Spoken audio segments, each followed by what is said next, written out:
سرمایہ داری سرمایہ داری کیا ہے؟ سب سے پہلے اس کا جائزہ لیتے ہیں۔ سرمایہ داری سے متعلق ایک غلط تاثر کہ اس کا تعلق معاشیات سے ہے۔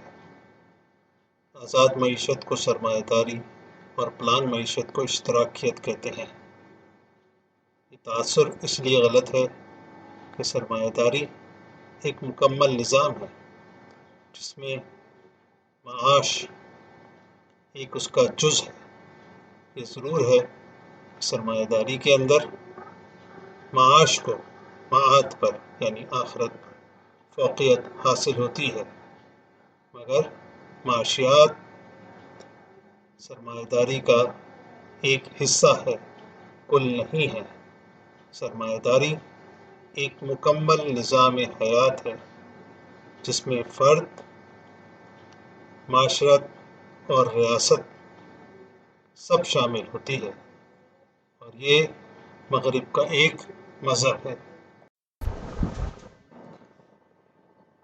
سرمایہ داری سے متعلق یہ غلط رائے کیسے قائم کہ سرمایہ داری معاشیات ہے؟ یہ غلط رائے اس لیے قائم ہوئی کہ ہم نے سرمایہ داری کا مطالعہ اس کے اپنے مفکرین کے ذریعے نہیں کیا، بلکہ جو بھی ٹیکسٹ بک بازار میں دستیاب تھی اس کے ذریعے ہم نے جانا کہ سرمایہ داری کیا ہے، اور اکنامکس کی کتابوں کے ذریعے ہم نے سرمایہ داری کو جاننے کی کوشش کی۔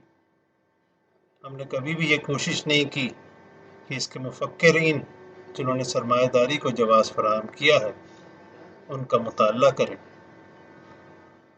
جب ہم ان کے مفکرین کا آگے چل کے مطالعہ کریں گے تو ہمیں بخوبی ادراک ہو جائے گا کہ سرمایہ داری مغرب کا ایک مذہب ہے جس نے عیسائیت کی جگہ لی اور انسانی عقیدے کو تبدیل کر کے اس کو اپنی ذات کا پجاری بنا دیا۔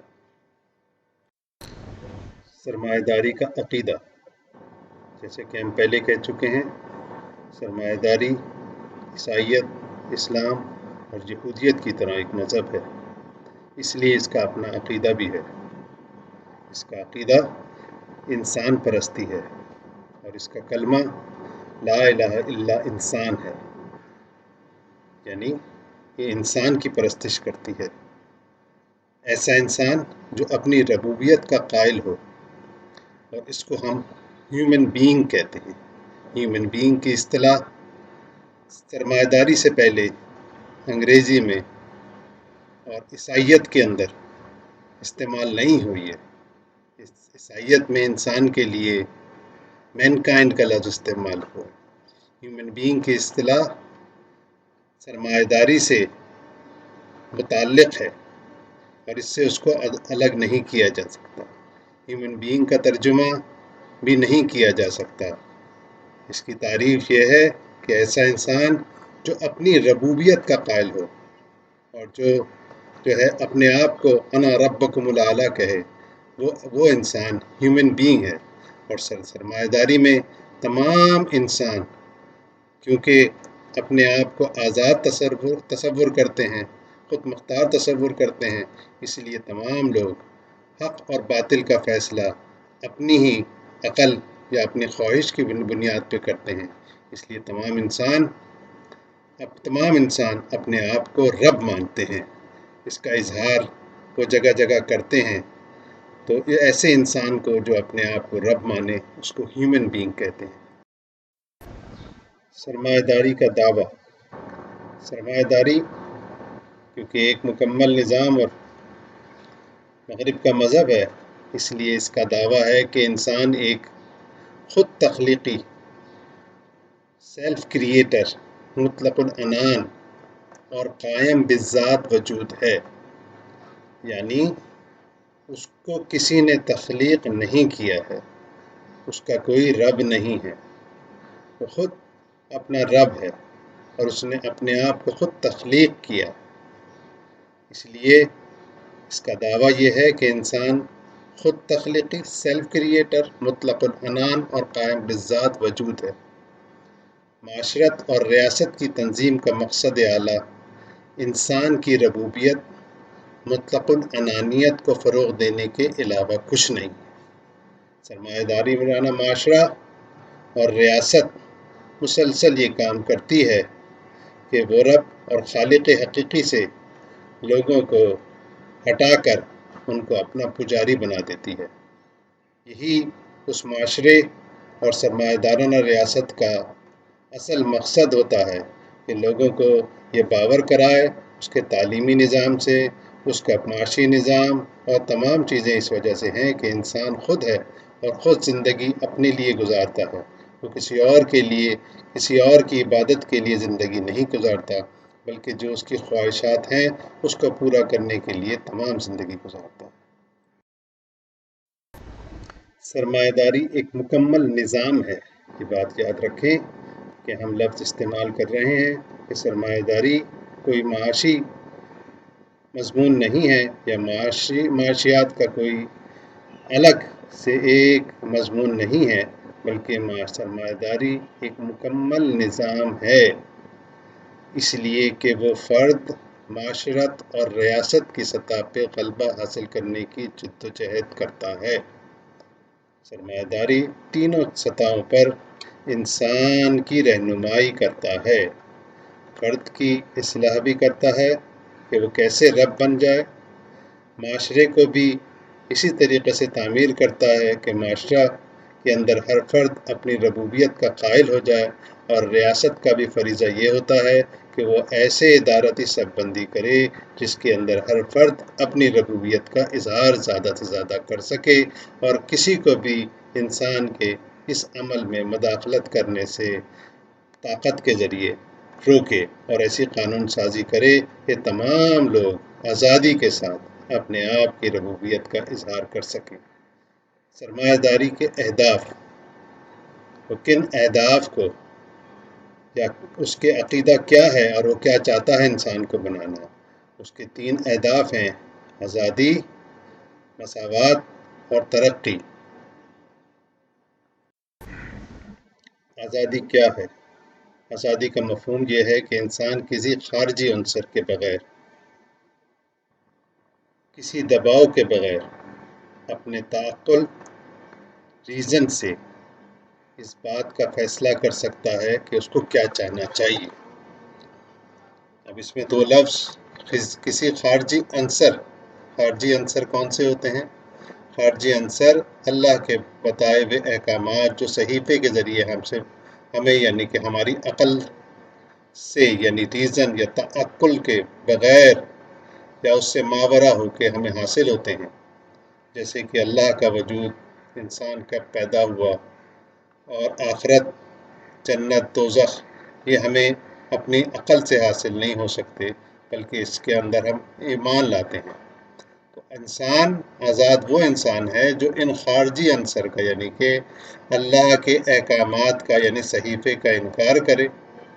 اسی طریقے سے وہ اپنے کسی بھی خاندانی یا قبیلے کے بنائے ہوئے اصولوں کو، جو کہ اس کی عقل نے نہیں طے کیے، ریزنز کے ذریعے وہ طے نہیں ہوئے ہیں، بلکہ اس کے بڑوں نے باہر سے دیے ہیں، جیسے کہ ہندو مذہب ہے اور بدھسٹ ہے، تو ان کے پاس ایک اپنی میتھیکل سٹوریز ہیں، ایک کہاوتیں ہیں اور بڑوں کے بنائے ہوئے کچھ محاورے ہیں، کچھ چیزیں ہیں، تو وہ اس کے ساتھ جو ہے وہ فیصلہ کرتا ہے کہ اسے کیا کرنا چاہیے، کیا کرنا چاہیے۔ آزاد شخص وہ ہے جو اپنا فیصلہ کسی بھی دوسرے کے اوپر نہیں چھوڑتا، بلکہ وہ یہ فیصلہ اپنے تعقل یا ریزن کے ذریعے یعنی کہ اپنی عقل کی فیکلٹی کو استعمال کرتے ہوئے یہ بات چاہتا ہے کہ اسے کیا کرنا چاہیے، کیا چاہنا چاہیے، خیر و شر، کیا چیز حلال ہے اور کیا چیز حرام ہے۔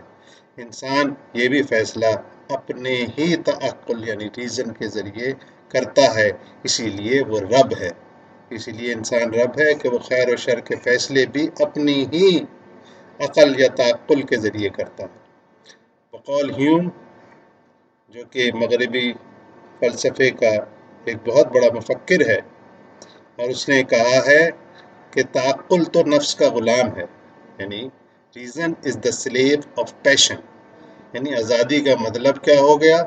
آپ اپنے نفس کے غلام ہو جاتے ہیں، جو آپ کا نفس امارہ، آپ اپنے نفس امارہ کے غلام ہو جاتے ہیں کہ آپ کا نفس آپ کو خواہش جو بھی کرے، جو چاہنا چاہے وہ آپ چاہ سکتے ہیں، حاصل کریں نہ کریں مگر آپ کی خواہش، جو آپ خواہش کرنا چاہیں وہ چاہ سکتے ہیں، اس کو ہم آزادی سے تعبیر کرتے ہیں۔ اب دوسرا ہدف مساوات ہے، چونکہ ہر فرد آزاد ہے اور آزادی کے حصول میں سب لوگ برابر ہیں، اور چونکہ بنیادی قدر تو آزادی ہوئی، اس روح سے چونکہ سب اس قدر کے حصول میں برابر ہیں تو یہی مساوات کی تعریف ہے۔ یہی وجہ ہے کہ سرمایہ داری میں ہر ایک فرد کا ووٹ برابر ہے۔ مساوات اسلامی مساوات نہیں ہے، یہ مساوات یہ ہے ہر شخص آزاد ہے، جو چاہنا چاہے چاہ سکتا ہے۔ ایک شخص شراب پی کر تسکین حاصل کرتا ہے اور ایک شخص نماز پڑھ کر تسکین حاصل کرتا ہے۔ آزادی کی روح سے دونوں شخص برابر ہیں، کیونکہ دونوں شخص اپنی خواہشات کو پورا کر رہے ہیں۔ ان کا مقصد نہ ہی اللہ کی عبادت ہے، نہ ہی اور کچھ ہے، بلکہ صرف اور صرف ان کا مقصد یہ ہے کہ جو خواہش ان کی ہو رہی ہے اس کو وہ اپنے وسائل میں رہتے ہوئے پورا کر سکیں۔ یہی مساوات، سرمایہ داری میں یہی مساوات ہے۔ مساوات سے اسلامی مساوات نہ لی جائے، بلکہ مساوات کا مقصد یہی ہے کہ ہر شخص برابر ہے۔ اسی لیے جب ہم ووٹ دینے جاتے ہیں تو ہر آدمی جو بھی ہو، چاہے وہ کسی بھی درجے کا ہو، وہ 18 سال سے بالغ ہے، عمر زیادہ ہے اور بالغ ہے، تو اس کا ووٹ برابر ہے۔ ایک عابد اور زاہد کا بھی ووٹ کا ایک ہے، اسی طریقے سے ایک شرابی کا بھی ووٹ ایک ہے، ایک گانے والے کا ووٹ ایک ہے، ایک مسجد کے امام کا بھی ووٹ ایک ہے۔ ہر شخص کا ووٹ جو ہے وہ ایک ہی ہے۔ کیوں؟ کیونکہ سب لوگ آزاد ہیں اور سب لوگ اسی طریقے سے برابر ہیں۔ تیسرا قدر ترقی۔ ترقی سے کیا مراد ہے؟ آزادی کی اس جستجو میں ہر شخص سرگرداں ہے اور چاہتا ہے کہ اس میں مسلسل اضافہ کر سکے، یعنی سرمایہ کی بڑھوتری یعنی ایکومولیشن آف کیپٹل کر سکے۔ یہ جب ہی ممکن ہے جب انسان قدرت کے اوپر اپنا تحکم قائم کر سکے اور تصرف فی الارض کر سکے، کائنات کے حقائق کو جان کر ان کی تسخیر کے نتیجے میں انسان ترقی کی منازل طے کرتا ہے۔ یعنی کہ اس سے یہی مطلب ہوا کہ انسان چاہتا کیا ہے؟ آزادی چاہتا ہے، اور آزادی چاہنے کے لیے اسے زیادہ سے زیادہ آزاد ہونے کے لیے، یعنی اپنی خواہشات کو پورا کرنے کے لیے اسے مسلسل اپنی ہر بڑھتی ہوئی خواہش کو پورا کرنے کے لیے وہ دولت کی ضرورت ہوتی ہے، اس خواہش کی ضرورت ہوتی ہے، اس کو ہم سرمایہ کہتے ہیں۔ اور انسان چاہتا ہے کہ اس کے سرمایہ میں مسلسل اضافہ ہوتا رہے، یعنی حل من مزید الہاکم التکاثر حتی زرتم المقابر، یعنی وہ تکاثر چاہتا ہے، وہ زیادہ زیادہ اپنے خواہشات چاہتا ہے، اور ہر بڑھتی ہوئی خواہشات کو ہم سرمایہ کہتے ہیں۔ اور وہ انسان کی خواہش یہ ہوتی ہے کہ اس کے سرمایہ میں مسلسل اضافہ ہوتا رہتا ہے، اور یہ سرمایہ میں جب مسلسل اضافہ ہوگا، آپ اپنے خواہشات کو جب پورا کر پائیں گے جب قدرت پر آپ کا اپنا تحکم یعنی حکم قائم ہو جائے گا۔ اسی لیے آپ جو چاہیں گے چاہ سکیں گے۔ جو چیز آپ کی راہ میں رکاوٹ ہوتی ہے کہ آپ کے پاس وسائل کی کمی ہوتی ہے، کہ آپ اوپر جہاں اڑنا چاہتے ہیں اور جلد سے جلد ایک جگہ پہنچنا چاہتے ہیں، مگر آپ کے پاس وہ وسائل نہیں ہوتے، اس لیے آپ تصرف کرتے ہیں فی الارض، جسے سائنس اور ٹیکنالوجی کہا جاتا ہے۔ اس سائنس اور ٹیکنالوجی کی مدد سے آپ دنیا کی تسخیر کرتے ہیں، اور دنیا کی تسخیر کا مقصد یہ ہے کہ میں اپنی خواہشات کو اس دنیا کے اندر زیادہ سے زیادہ پورا کر اس دنیا کو جنت بنا لوں۔ ترقی کا مطلب کریٹ این ہیون آن ارتھ ہے۔ انسان دنیا کے اندر جنت تعبیر کرنا چاہتا ہے، وہ اپنی شکست دینا چاہتا ہے